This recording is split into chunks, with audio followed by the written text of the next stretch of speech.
The gunshot that shattered the Sunday morning silence sent 20-year-old Grace Whitmore diving behind the oak pews of her father's church, her carefully pressed blue cotton dress gathering dust from the floorboards as screams erupted from the congregation. Through the open doorway of the modest wooden chapel in Redemption, Texas, she watched a rider thunder past, his hat pulled low, his horse kicking up clouds of red dirt that hung in the scorching July air of 1878. Her father, Reverend Samuel Whitmore, stood frozen at his pulpit, his sermon about righteousness and restraint dying on his lips as the chaos of the frontier town invaded his sanctuary. Grace had lived her entire life within the confines of expectation. The preacher's daughter was meant to be pure, obedient, and destined for marriage to a suitable man, preferably someone from within the church community or perhaps a banker from one of the neighboring towns. She wore modest dresses that covered her from neck to ankle, kept her chestnut hair pinned severely back, and never raised her voice above a gentle murmur. Her days consisted of teaching Sunday school to the youngest children, helping her mother preserve vegetables, and copying scriptures in careful script. The wildness of Texas seemed to exist in another world entirely, one she observed through windows but never touched. But everything changed when the rider came back. 3 days after the shooting, which had resulted in nothing more serious than a shattered window and a spooked horse, Grace stood in the general store selecting fabric for new altar cloths. The bell above the door chimed, and she glanced up to see him walk in. He was tall, with sun-darkened skin and light brown hair that curled slightly at his collar. Dust covered his worn leather vest and dark trousers, and his boots carried the distinctive marks of a man who spent more time in stirrups than on solid ground. He moved with a fluid confidence that made the cramped store seem suddenly smaller. Their eyes met for just a moment. His were in startling shade of blue-green like creek water in summer, and they held an apology she had not expected. "Miss," he said, removing his hat to reveal that unruly hair. "I need to speak with your father. I am the one who caused the disturbance on Sunday." Grace's fingers tightened on the bolt of white cotton she had been examining. "You could have killed someone." "I know it." His voice was rough, weighted with genuine remorse. "That is why I need to make it right. My name is Joel Cassidy.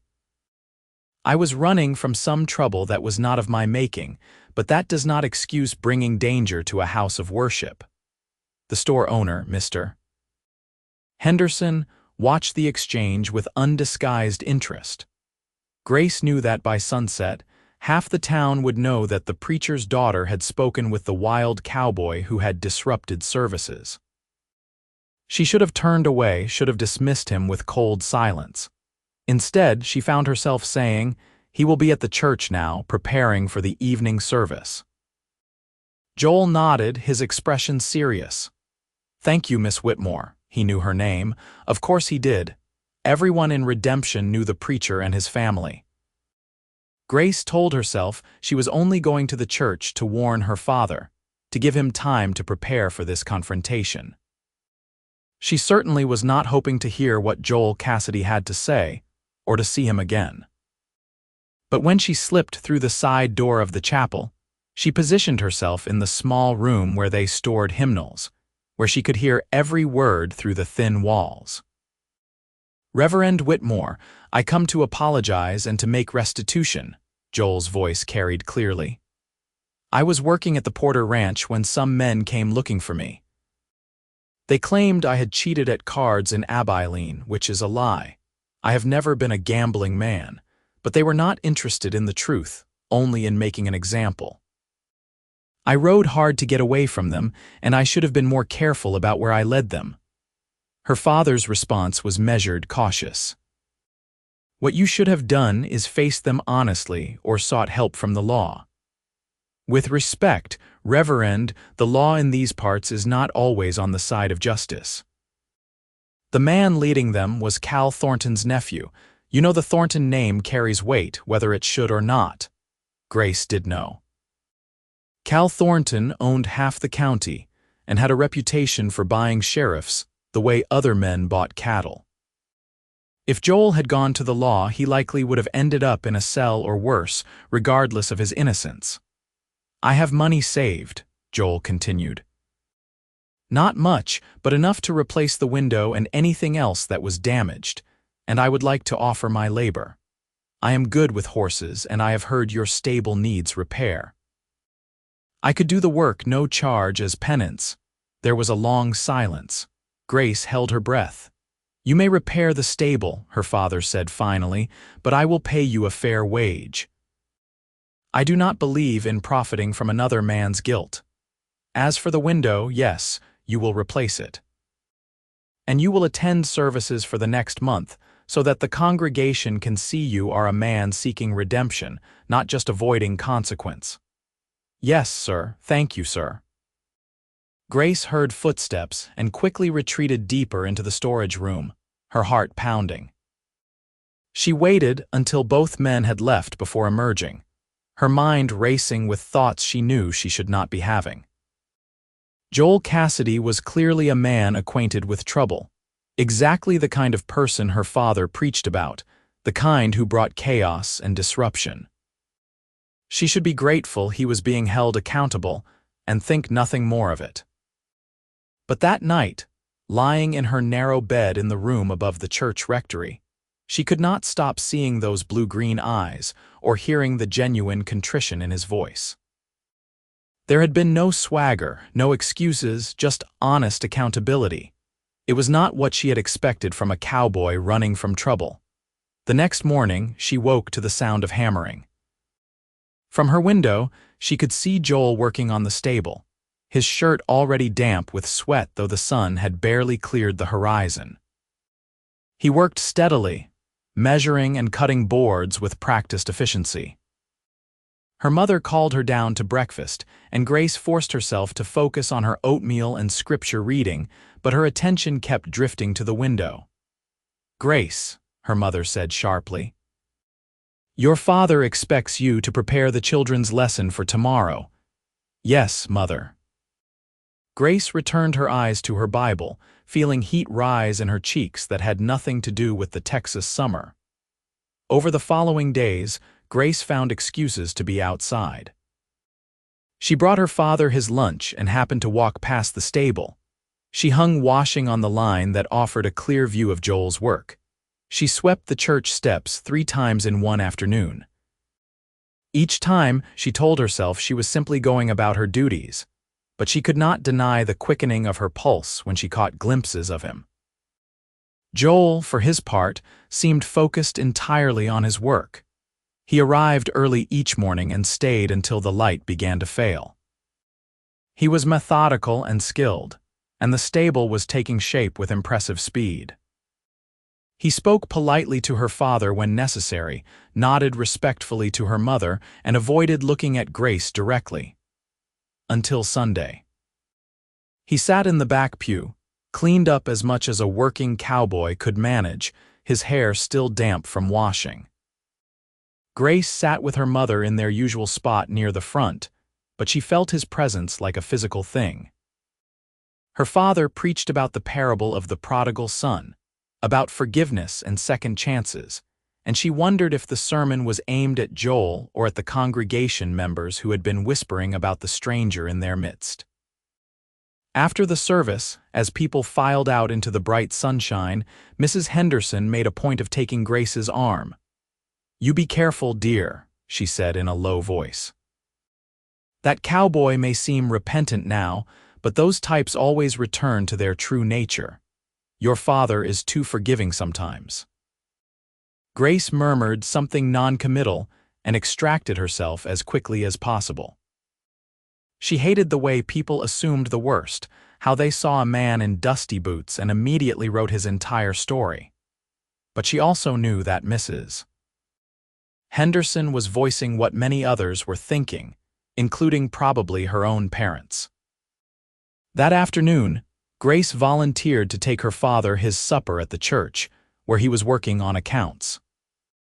The sun was beginning its descent, painting the sky in shades of orange and pink, and the heat had finally broken into something almost pleasant. As she walked across the yard, she heard a sound that made her stop. Singing. It was coming from the stable, a low, rough baritone carrying a melody she did not recognize. The words were in Spanish, rolling and rhythmic. Grace knew she should continue to the church, should not investigate, should not put herself in a situation that could be misconstrued. But her feet carried her to the stable entrance anyway. Joel was putting the finishing touches on a new stall door, still singing softly. He had not heard her approach. Grace stood transfixed, watching him work, listening to the foreign words that somehow conveyed more emotion than she had heard in years of English hymns. When the song ended, she found herself applauding softly, then immediately regretting it when he spun around, startled. "Miss Whitmore," he said, grabbing his shirt from where it hung on a post and shrugging into it quickly. "I did not hear you.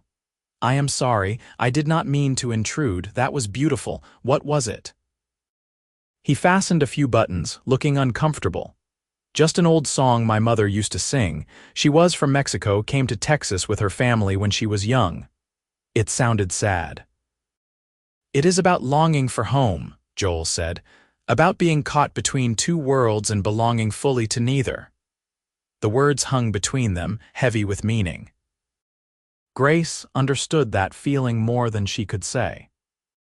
She belonged to her father's world of rules and righteousness, but there was another world just beyond, full of freedom and possibility, and sometimes she felt the longing for it so strongly it was like a physical ache. "The stable looks wonderful," she said, changing the subject. "You have done beautiful work." "Thank you, it should be finished tomorrow." He paused, then added, "I will miss it. Miss the work. Miss having a reason to be here." The honesty of it stole her breath. Grace knew she should make an excuse and leave, should not stand here alone with him as the shadows lengthened. But instead she said, "Why were those men really after you?" Joel leaned against the stall door, his expression thoughtful. "I told your father the truth. They claimed I cheated at cards, but I had refused to throw a horse race a few months back. The Thornton family had money on the outcome, and they did not appreciate losing. They have been looking for an excuse to teach me a lesson ever since. That is not fair. No, it is not, but fairness is in short supply in this world, Miss Whitmore. You live in a protected corner of it, which is good. You should stay there." There was no condescension in his voice, just a statement of fact, but it sparked something in Grace. "You think I do not know about the world's unfairness. I know more than you might think. I did not mean offense. I know everyone sees me as the delicate preacher's daughter who must be sheltered from everything difficult or real. But I am not made of glass. I have thoughts and opinions and feelings that no one cares about because they do not fit the role I am supposed to play." The words came tumbling out before she could stop them, shocking herself with their vehemence. She had never said such things out loud, had barely admitted them to herself. Joel studied her with those Creekwater eyes. "What would you do if you could choose anything?" "I would travel," Grace said immediately. "I would see the ocean and the mountains.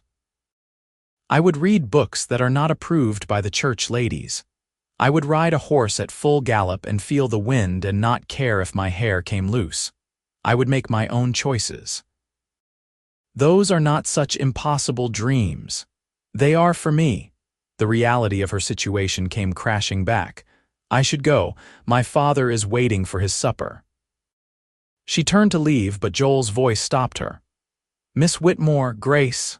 It was the first time he had used her given name. She turned back. "You are not made of glass," he said quietly. "Anyone who really looks at you can see that." Grace fled before she could do something foolish like cry or worse, like ask him to keep talking until the stars came out. That night, she could not sleep. She replayed the conversation over and over, hearing her own voice admitting desires she had kept locked away for years. What must he think of her? She had practically confessed to being dissatisfied with her entire life, to being ungrateful for the security and respectability her father provided. She was ashamed and exhilarated in equal measure. The next day, Joel finished the stable. He did not come to the house to inform them, just left it complete and perfect, every board aligned, every nail driven true. When her father went to inspect it and pay Joel his wages, the cowboy was already gone. He said he was heading west, her father reported at dinner. Looking for work on one of the ranches near the New Mexico territory. I gave him a letter of reference. Despite the rough start, he is a good worker and an honest man. Grace pushed food around her plate, her appetite gone. She told herself it was for the best. Joel Cassidy represented everything she was supposed to avoid, and his departure meant she could return to her orderly, predictable life. But that night, her room felt like a cage, and the future stretched before her like an endless row of identical days. She lasted a week before she could not bear it anymore. The decision formed slowly at first, then all at once with crystalline clarity. She did not belong here, living a life dictated by other people's expectations. If she stayed, she would marry some approved suitor, have children, and spend her days pretending to be content while a vital part of herself slowly died. Or she could choose something else. She could choose herself. Grace began to plan carefully. She had a little money saved from selling preserves and doing mending for the wealthier families in town. It was not much, but it might be enough to get her somewhere to buy her time to find work. She could sew, she could teach, she could manage a household. Those skills had to be valuable somewhere. She waited until a Thursday, when her father would be visiting the Henderson family to pray with Mr. Henderson's ailing mother, and her own mother would be at the Ladies' Aid Society meeting. She packed a small carpet bag with her most practical dresses, a few personal items, and all the money she had. She left a note that she had written and rewritten a dozen times, trying to explain the unexplainable. "Dear Mother and Father," she had finally written. "I love you both, but I cannot live the life you have planned for me. I need to find my own path to discover who I am beyond these expectations. Please do not look for me. I will be safe and I will write when I can. Forgive me. Your daughter, Grace." She slipped out of the house in mid-afternoon when the street was quiet and most people were indoors escaping the heat. She made her way to the livery stable, where old Mr. Tucker was dozing in the shade. "I need to buy passage on the next stage west," she told him quietly. He blinked at her, confused. "Does your father know about this trip, Miss Grace?" "I am 20 years old, Mr. Tucker. I do not need my father's permission." Something in her voice must have convinced him not to argue. He sold her a ticket for the stage leaving in an hour, heading toward New Mexico territory with stops in several towns along the way. Grace took the ticket with shaking hands and sat down to wait, her heart pounding so hard she thought it might break through her ribs. The stage was hot, dusty, and cramped, but Grace barely noticed. She was too busy watching redemption disappear behind her, too busy feeling the weight of expectation lift from her shoulders inch by inch. The other passengers, a middle-aged couple and a salesman, asked her questions she deflected with vague answers. She was visiting relatives. She had her father's blessing. Everything was perfectly proper. They stopped for the night at a way station, a rough building that offered rooms barely bigger than closets and food that was edible if not enjoyable. Grace lay on the lumpy mattress, listening to sounds of the frontier night, insects and distant coyotes and wind that never seemed to stop. She thought about her parents discovering her note, about their shock and disappointment. The guilt rose like bile, but beneath it was something else. Relief, freedom, hope. The next day brought more dusty travel, the landscape growing more rugged as they moved away from the settlements. Grace found herself staring out the window at the endless expanse of scrubland and sky, feeling small and terrified and more alive than she had ever felt. They reached the town of Cimarron, New Mexico territory, on the evening of the second day. It was bigger than Redemption, rougher around the edges, with saloons and gambling halls mixed in among more respectable businesses. Grace checked into a boarding house run by a stern-faced woman named Mrs. Calloway, who looked at her with undisguised suspicion. "You running from something, girl?" she asked bluntly. "I am running toward something," Grace replied, meeting her eyes steadily. "Toward my own life." Mrs. Calloway snorted but accepted her money for a week's lodging. "There is a family looking for a governess for their 3 children, the Sawyers. They own the big ranch north of town. Pay is decent and you would live on the property. Interested?" Grace was interested.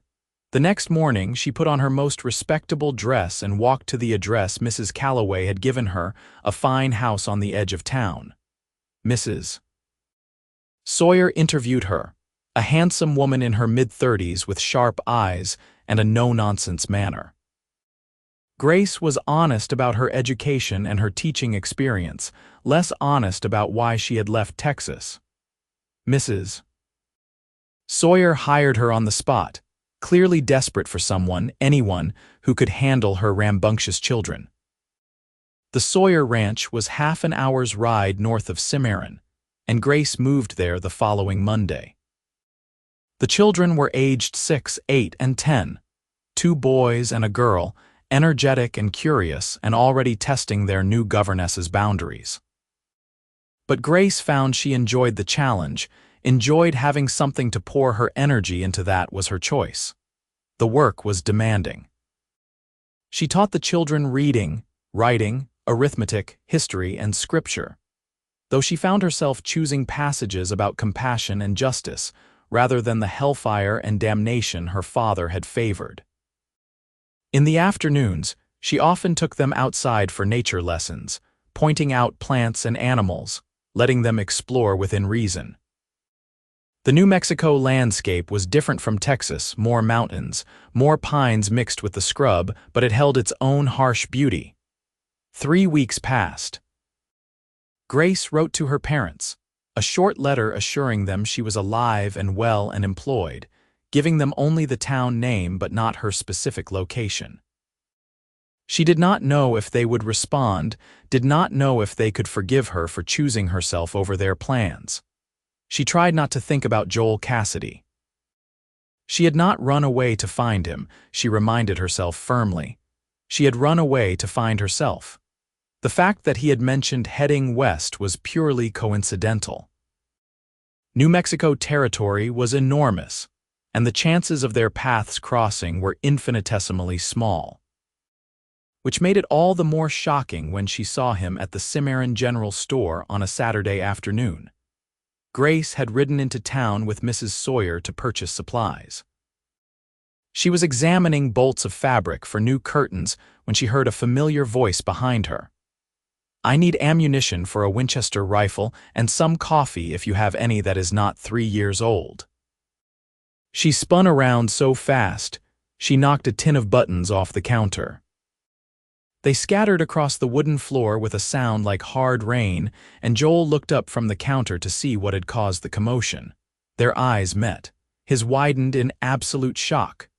"Grace." "Joel." Her voice came out barely above a whisper. They stared at each other while the store owner grumbled about the spilled buttons and other customers moved around them. Mrs. Sawyer appeared at Grace's elbow, looking between them with open curiosity. "Miss Whitmore, is this gentleman a friend of yours?" Yes, we knew each other in Texas." Joel recovered first, moving forward to offer his hand to Mrs. Sawyer. "Joel Cassidy, ma'am. Miss Whitmore's father employed me briefly. I was surprised to see her so far from home."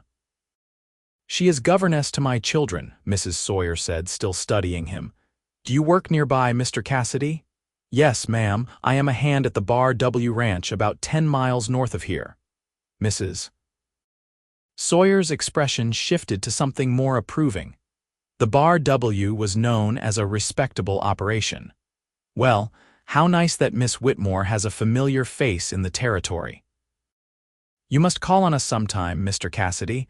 I am certain she would appreciate news from home." Grace wanted to sink through the floorboards, but Joel was already agreeing politely. They finished their respective business and parted ways, but not before Joel caught Grace's eye and mouthed the words, "I need to talk to you." That evening, Grace could barely concentrate on supper or her evening routine with the children. Her mind was spinning. What was Joel doing here? Was it truly coincidence, or had he somehow known she would come this way? And why did seeing him again make her feel like she had finally taken a full breath after weeks of shallow gasps? 2 days later, on Sunday afternoon, Joel appeared at the ranch. Mr. Sawyer invited him in, and they sat in the parlor making stiff conversation until Mrs. Sawyer suggested that Grace might show their guest the new garden she had started with the children. It was a transparent excuse to give them privacy, and Grace was grateful for it. They walked in silence until they were well away from the house, following a path that led toward a grove of cottonwood trees. Grace's hands twisted in her skirt, her heart hammering. "What are you doing here?" Joel asked finally. "When I heard you had left Redemption, I thought I had imagined the whole thing. The preacher's daughter running away, it seemed impossible." "I did not run away," Grace said defensively. "I left. There is a difference. Grace, your parents must be worried sick. I wrote to them. They know I am safe. Did you tell them why you left?" She stopped walking and turned to face him. "I left because I could not breathe there anymore, because everyone had decided who I was and who I should be, and none of it was actually me. I left because you asked me what I would do if I could choose anything, and I realized I could choose. Maybe not anything, but something. Something more than the life that was planned for me." Joel looked stunned. "Grace, I never meant. I know you did not mean to inspire anything. But talking to you made me realize how much I had been holding back, how much of myself I had been hiding. And I decided I did not want to hide anymore. Does this have anything to do with me?" The question was quiet, almost afraid. Grace considered lying, considered protecting herself from the vulnerability of honesty, but she had come too far for cowardice now. "Yes," she admitted. "Not entirely, but yes, you saw me, Joel. Not the role I played, but the person underneath. And you were the first person who ever made me feel like maybe that person was worth something. Grace." He took a step closer, his expression intense. "That person is worth everything, but I am still just a cowboy with no prospects and trouble following me. Your father was right to keep us apart." "My father does not get to make my choices anymore," Grace said firmly. "I do. And I am choosing to at least find out if this, whatever this is between us, is real." "It is real for me," Joel said roughly. "It has been real since the first moment I saw you in that general store, looking at me like I was a problem to be solved instead of trash to be swept away. But Grace, I cannot offer you anything like the life you deserve. You can offer me honesty, you can offer me respect and partnership. You can offer me a chance to build something that is ours, not something inherited or expected. That is more than enough." Joel closed the remaining distance between them, reaching up to cup her face gently with one calloused hand. "If we do this, there is no going back. Your father will disown you. The church community will condemn you. You will be the woman who threw away everything for a nobody cowboy. Or I will be the woman who chose love over fear," Grace whispered. "Let me be that woman, Joel, please." He kissed her then, soft and careful, like she was something precious. Grace had never been kissed before, had never even held a man's hand, but this felt right in a way nothing else in her life ever had. When they parted, she was smiling, feeling tears on her cheeks that were equal parts joy and relief. "I am not going to make this easy," Joel warned. "I am going to court you properly. I am going to prove to you and everyone else that I can be worthy of you. You already are. Let me prove it anyway." So began the strangest, most wonderful courtship Grace could have imagined. Joel came to the Sawyer ranch every Sunday afternoon without fail, always respectful, always proper. They walked and talked for hours, sharing their histories and their dreams. Grace learned that Joel's father had died when he was 12, leaving him and his mother to survive on their own. She had worked herself into an early grave when Joel was 16, and he had been on his own ever since, moving from ranch to ranch, learning everything there was to know about horses and cattle and survival. "I never had the chance for education like you did," he told her one afternoon as they sat by the creek that ran through the Sawyer property. "But I learned to read from my mother, and I have been teaching myself ever since. I want to have my own ranch someday, a place that is mine." "That is a good dream," Grace said, leaning her head against his shoulder, marveling at how natural it felt to be close to him. "Our dream," Joel corrected. "If you will have me, everything I build will be ours." Over the months that followed, they built something solid between them. Joel saved every penny he could, and Grace did the same. They talked about the future in concrete terms. How many acres they would need, where they might find land, what kind of house they would build. Joel taught Grace to ride properly, not side saddle but astride like a ranch woman, and she discovered the pure joy of speed and freedom she had always longed for. The Sawyers approved of the match, seeing in Joel the same qualities Grace saw: integrity, hard work, and genuine devotion. Other people in Cimarron were less approving. Word had gotten out that Grace was a preacher's daughter who had defied her family, and some viewed her with suspicion or outright condemnation. But Grace found she cared less than she had expected. The opinions of strangers meant little compared to the life she was building. In December, 6 months after their reunion, Joel proposed officially. They were riding back from Cimarron in the early evening, the winter sun painting the mountains gold, when he stopped his horse and dismounted, then helped her down. "Grace Whitmore," he said, taking both her hands in his. "I have loved you since that day in the stable when you told me you were not made of glass. I have loved every moment of getting to know the real you, the brave and passionate and brilliant woman you are. I do not have much to offer yet, but I promise I will spend my life working to give you everything you deserve. Will you marry me?" Grace did not hesitate. "Yes, absolutely yes." They married in January of 1879, in a simple ceremony in Cimarron with the Sawyers and some of Joel's friends from the Bar W as witnesses. Grace wore a new dress she had sewn herself, cream-colored with blue trim, and Joel wore his best clothes and a look of such joy it made her heart ache. There was no organ music, no elaborate church setting, no disapproving father giving her away. Instead, a justice of the peace spoke the words that bound them together, and Grace had never felt more certain of anything in her life. They spent their wedding night in a hotel room in Cimarron, and Grace discovered that physical intimacy with someone you loved deeply was nothing like the vague warnings and euphemisms she had heard from church ladies. It was powerful and tender and overwhelming in the best way, another form of communication between them, another way of choosing each other. The next day, they returned to the Bar W ranch, where the owner had offered them a small cabin on the property. It was rough but clean, with a wood stove and a real bed and windows that looked out on the mountains. Grace resigned her position with the Sawyers, though she promised to help with the children whenever needed. Her life now was with Joel, building their home together. Those first months of marriage were both harder and more wonderful than Grace had imagined. Money was tight, and the work was constant. Grace learned to manage a ranch household, to cook over a temperamental stove, to preserve meat and vegetables, to make soap and candles. Joel worked long hours, but he always came home to her, and the evenings they spent together made every hardship worthwhile. In March, a letter arrived from Texas.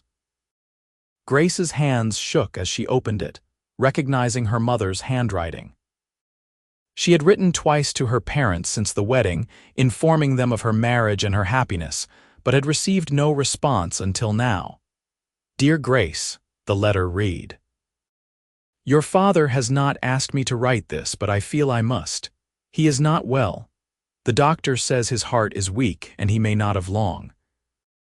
He will not admit it, but I know he regrets the breach between you. If you can find it in yourself to visit, I believe it would bring him peace. Whether you choose to come or not, know that I understand why you left and I do not blame you. I hope you are truly happy. Your mother, Margaret Whitmore." Grace sat down heavily, the letter trembling in her hands. Joel found her there when he came in for lunch, and she handed him the letter wordlessly. He read it, his expression growing serious. "We should go. I do not know if I can face him." "You can," Joel said, kneeling beside her chair. "You are the bravest person I know, and I will be right there with you." They made the journey to Redemption, traveling by stage and arriving on a warm April evening. The town looked exactly the same, but Grace felt like a completely different person from the girl who had left. She wore practical traveling clothes, her hair was styled more loosely, and she held her husband's hand openly as they walked down the main street. The rectory door opened before they could knock. Grace's mother stood there, older and more tired than Grace remembered, but her face lit up when she saw her daughter. "Grace," she breathed, pulling her into an embrace. "Oh, my girl.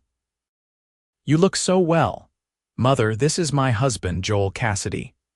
Margaret studied Joel with shrewd eyes, then nodded. "Come in, both of you. Samuel is resting, but he will want to see you." The house smelled of medicine and the particular staleness of sick rooms. Grace's mother led them upstairs to the bedroom where Samuel Whitmore lay propped up on pillows, his face gray, his breathing labored. When he saw Grace, his eyes widened. "Daughter," he said, his voice weak. "Father." Grace moved to his bedside, Joel staying respectfully back. "How are you feeling?" "Like a man whose time is coming," Samuel said with a trace of his old directness. "Sit, please." Grace sat, taking his hand carefully. It felt fragile, like bird bones. "I have been a proud man," Samuel said slowly. "Too proud. I believed I knew what was best for everyone, and I tried to force the world to conform to my vision of righteousness. But I see now that faith without love is just noise. I drove you away with my rules and my expectations, and that was a failure greater than any sin I preached against." Tears slid down Grace's cheeks. "Father, I never wanted to hurt you. I know, you wanted to live, which is what any young creature wants. I should have given you room to grow instead of trying to prune you into a shape that suited me." He looked past her to Joel. "Young man, come here." Joel approached, looking uncomfortable but meeting Samuel's eyes directly. "You are the cowboy who disrupted my service," Samuel said. It was not a question. "Yes, sir." "And you have married my daughter and made her happy." "I have married your daughter," Joel said carefully. "Whether I have made her happy, you would have to ask her. But I promise you I try every day to be worthy of her." Samuel studied him for a long moment, then nodded. "That is all any man can do. You have my blessing for what it is worth at this late date." "It is worth a great deal, sir," Joel said quietly. "Thank you." They stayed in Redemption for a week. Grace helped her mother with the household and spent long hours at her father's bedside, talking about her new life, about the ranch and her work, and the dreams she and Joel shared. Samuel listened, asking occasional questions, and Grace saw something in his face she had not expected. Pride. He was proud of her, proud of the strength it had taken to choose her own path. On their last day, Grace sat with her father in the late afternoon light. His breathing had grown more difficult, and they both knew the end was near. "Do you have any regrets?" he asked her. Grace considered the question honestly. "I regret the pain I caused you and Mother, but I do not regret my choices. Does that make me a bad daughter?" "It makes you an honest one," Samuel said. "Grace, I want you to know something. I spent my life preaching about sin and redemption, about rules and righteousness. But in the end, the only thing that matters is love. Love God, love others, love yourself enough to become who you were meant to be. You have done that. I could not see it before, but I see it now. You are exactly who you were meant to be. Grace leaned forward and kissed her father's forehead. Thank you. That means more than you know. Samuel Whitmore died peacefully in his sleep 2 days after Grace and Joel left for New Mexico. The letter from Grace's mother arrived 3 weeks later, and Grace grieved deeply but without regrets. She had been given the gift of reconciliation, the chance to make peace before the end. It was more than many people received. Life continued its rhythms. Joel was promoted to foreman at the Bar W, which came with better pay and more responsibility. They saved diligently, planning for the day when they could purchase their own land. Grace took in sewing and taught reading to some of the ranch children, earning her own money and taking pride in her independence. In the summer of 1880, Grace discovered she was pregnant. The realization came with a mixture of joy and terror. She had helped her mother with younger children in the congregation, had served as governess to the Sawyer children, but this would be different. This would be her child, hers and Joel's, a person they would be responsible for shaping and protecting. Joel's reaction when she told him was everything she could have hoped for. He swept her up carefully, spinning her around in their small cabin, laughing with pure delight. "We are going to be parents," he kept saying, as if trying to make it real through repetition. "Are you ready for this?" Grace asked, suddenly nervous. "With you, I am ready for anything." The pregnancy was difficult at times. Grace suffered from morning sickness well into her 4th month, and the New Mexico summer heat was oppressive. But Joel was endlessly attentive, bringing her water and making her rest, taking over many of the household chores without complaint. The women from the neighboring ranches brought advice and hand-me-down baby clothes, welcoming Grace into a community of mothers that transcended social barriers. In February of 1881, Grace went into labor on a cold night with snow falling outside their cabin. The midwife from Cimarron came, and Joel paced outside until Grace yelled for him to come in and hold her hand. She did not care what propriety said about husbands being present at births. Their son was born just after dawn, a squalling, red-faced miracle with dark hair and searching eyes. They named him Samuel, after Grace's father, and Joel held him with such tenderness that Grace fell in love with her husband all over again. "He is perfect," Joel whispered, touching the baby's tiny fingers with wonder. "He is ours," Grace said, "our family." Samuel proved to be a healthy, energetic baby who quickly became the light of their lives. Grace found motherhood both more exhausting and more fulfilling than she had expected. The love she felt for her son was fierce and primal, and watching Joel with him, seeing the patience and gentleness he showed, confirmed everything she had known about the man she married. When Samuel was 6 months old, Joel came home one evening with news that made Grace's heart race. "The Morrison place is for sale," he said. 200 acres, good water, a decent house that needs work but has good bones. I have been talking to the bank about a loan.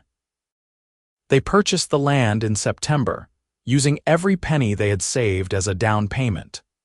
The Morrison place became the Cassidy Ranch, and they threw themselves into making it their own.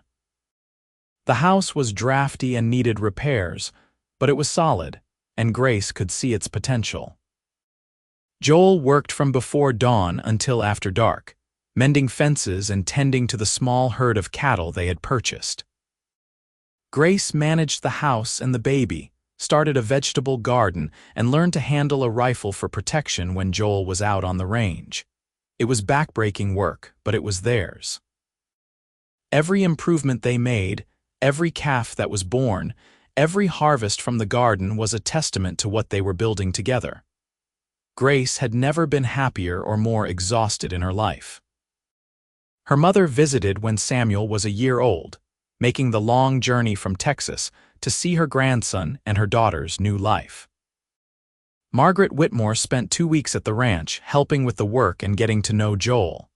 Before she left, she took Grace's hands and said, "Your father was right in the end.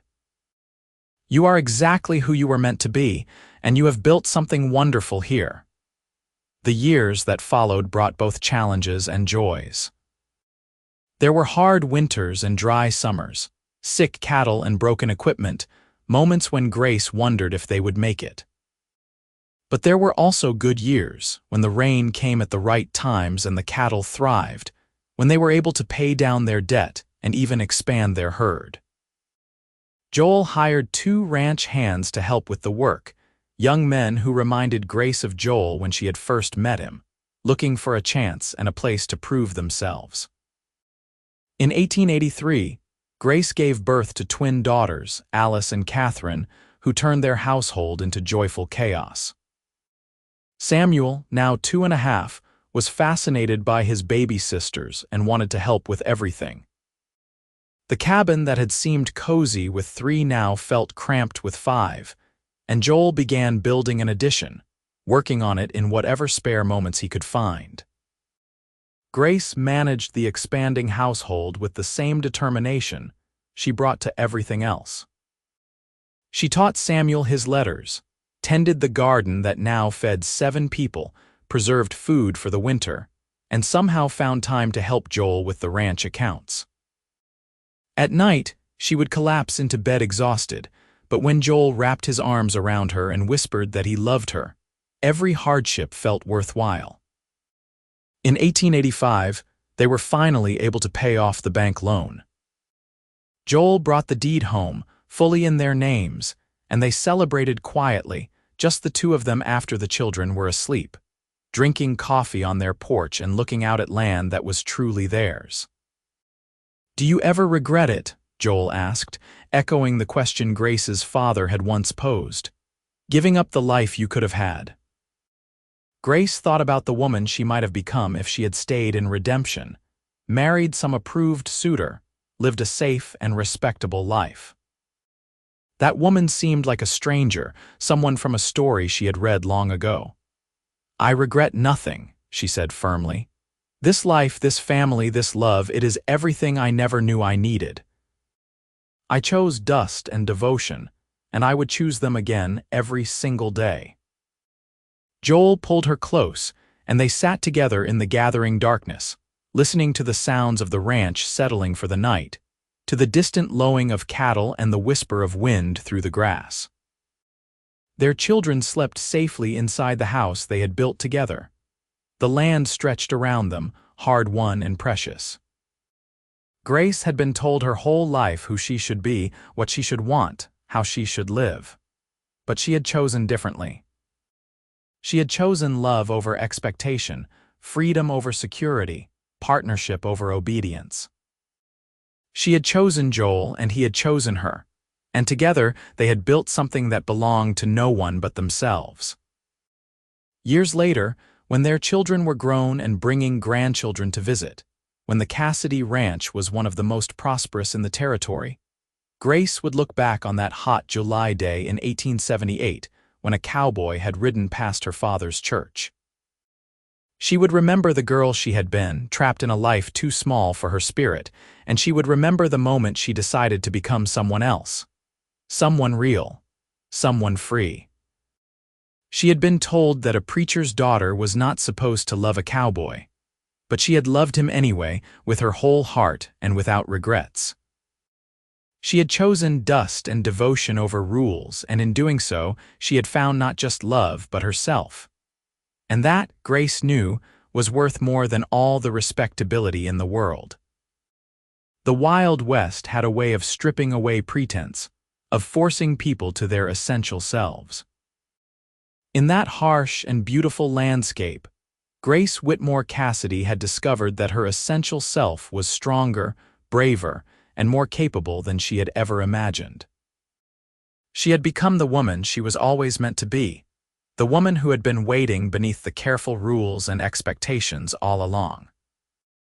And she had done it with Joel by her side, her partner in every sense of the word, the man who had seen her truly from the very beginning.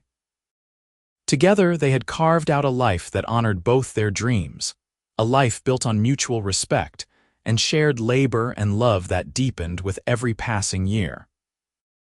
They had faced droughts and blizzards, financial worries and sleepless nights, all the challenges that frontier life offered, and they had survived not just intact but stronger. On warm summer evenings, Grace and Joel would sit on their porch, watching the sun set over the mountains, and Grace would sometimes think about the other life she might have lived. But it was never with longing, only with a kind of distant curiosity, the way one might wonder about a book one had chosen not to read. She had made her choice, and it had led her here to this place, this love, this life. And it was exactly right. Their story became something of a legend in Cimarron and the surrounding territory, the tale of the preacher's daughter who ran away to find herself and found love instead. Or perhaps found love because she had the courage to find herself first. Young women facing their own struggles with expectation, and duty would sometimes seek Grace out, asking her advice, asking her how she had known, how she had found the strength. Grace always told them the same thing. That courage was not the absence of fear but the decision to move forward despite it, that no life worth living was without risk, and that the only unforgivable mistake was to betray yourself in service of someone else's vision of who you should be. Some listened and some did not, but Grace planted seeds of possibility wherever she could, remembering the woman she might have become if she had never dared to change. The Wild West was tamed eventually, as wild things always are. New Mexico became a state, bringing law and order and all the structures of civilization. But by then, Grace and Joel had already built their own civilization, a family and a ranch and a community that operated on principles of fairness and hard work and love. They had helped shape the territory in small but significant ways, and the territory had shaped them in return, making them harder and softer at once, more resilient and more tender. When Grace was an old woman, her grandchildren would climb into her lap and ask her to tell them stories about the old days, about when the West was still wild and anything seemed possible. And Grace would tell them about a girl in a blue cotton dress who dove behind church pews when gunshots rang out, about a cowboy who sang sad songs in Spanish, about the moment when two people recognized in each other a kindred hunger for something more than what the world had offered them. She would tell them about choosing dust and devotion over rules, about building a life from nothing but love and determination and backbreaking work. She would tell them that the best things in life were the things you fought for, the things you chose for yourself rather than accepting what you were given. And she would tell them that love, real love, was worth any sacrifice, any struggle, any risk. Because in the end, that was the truth Grace had learned in her years on the frontier. That love was not a weakness or a distraction or something to be managed and controlled. Love was the strongest force there was, stronger than tradition or expectation or fear. Love was what made you brave enough to leave behind everything you knew. Love was what sustained you through the hardest times. Love was what made a house a home, a stretch of land a ranch, a collection of days a life worth living. Grace Whitmore had been raised to believe that obedience was the highest virtue, that a woman's role was to submit and endure and find satisfaction in service to others. But she had discovered a different truth entirely. She had discovered that the highest virtue was authenticity, that a woman's role was whatever she decided it should be, and that satisfaction came not from service but from partnership, from building something together with someone who saw you and loved you and worked beside you as an equal. She had been told her whole life that she was not supposed to love a cowboy. But she had loved him anyway, fiercely and forever, and that love had transformed both of them into better, fuller versions of themselves. That love had been the foundation of everything good in her life, everything meaningful and lasting. As the sun set on Grace and Joel's story, as the years turned them from young lovers to old partners, their love remained constant. It deepened and matured, weathered by time and hardship but never diminished. They had chosen each other across the distance of different worlds, and they continued choosing each other every day for the rest of their lives. And in the end, that was all that mattered. Not the rules they had broken or the expectations they had defied, but the life they had built together and the love that had made it all possible. Grace had chosen dust and devotion over rules, and in return, she had received everything she had ever truly wanted and so much more than she had ever dared to dream. She had received a life that was wholly, completely, authentically hers. And that was the greatest gift of all.